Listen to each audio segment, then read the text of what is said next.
Բարև ձեզ, ես Սյուզանն եմ։ Այսօր մենք իրար հետ կսովորենք խառը թվերի բազմապատկումը։ Մենք արդեն գիտենք, թե ինչպես է գրվում և կարդացվում խառը թվերը։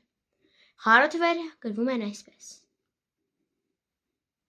Իսկ կարդացվում, օրինակ, սա կարդացվում է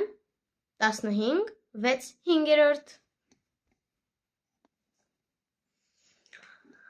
Խառը թվերը սկզբում վերհիշենք։ Խառը թվերը գրվում են այսպես, արդեն ցույց տվեցինք, իսկ կարդացվում են 15, իսկ սա կարդացվում է 15, 6 5-րդ։ Խառը թվերը դա կոտորակ է և կոտորակի դիմացը ինչ-որ մի թիվ, այսինքն 15, 6 5-րդը նշանակում է, որ մենք ունենք օրինակ 15 խնձոր և 6 խնձորը և 1 խնձորը բաժանել ենք 6 մասի և վերցրել ենք 5։ Այսպես գրվում է դա։ Իսկ հիմա վերհիշենք խառը թվերի գումարումը։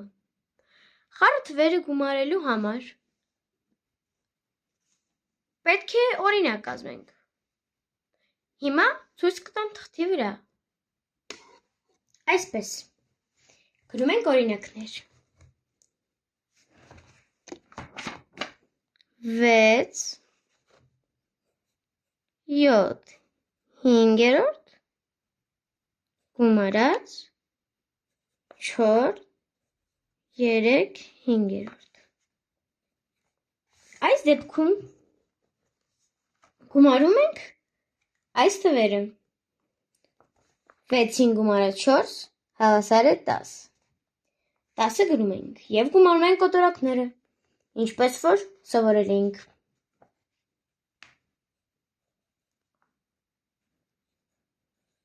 Լինում է 10, 10, 10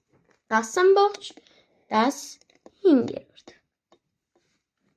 Հիմա հանումը։ Հանումը նույն թվերով կփորձենք կատարել։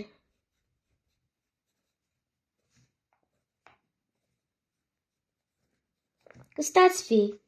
նույն բանը, միայն թվերը ոչ թե գումարում ենք, այլ հանում։ Եվ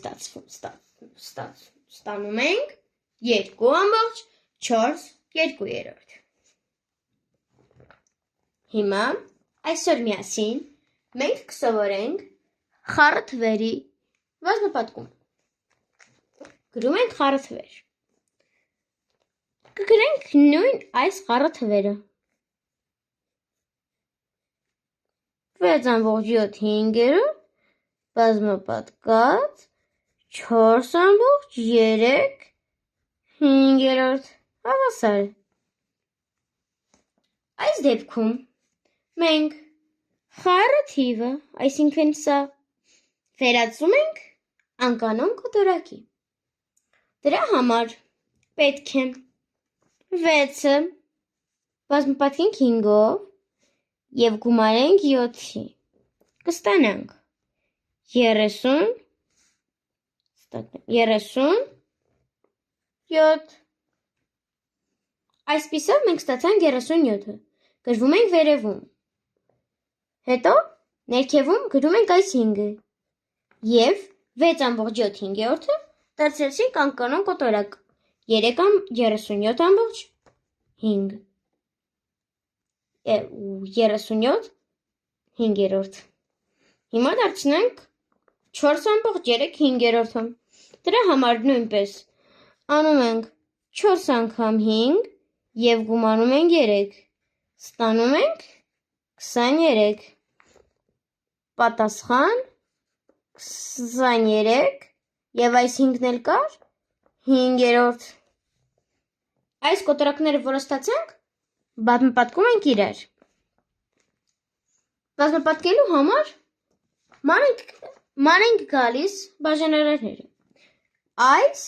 և այս թվերում, ինչպես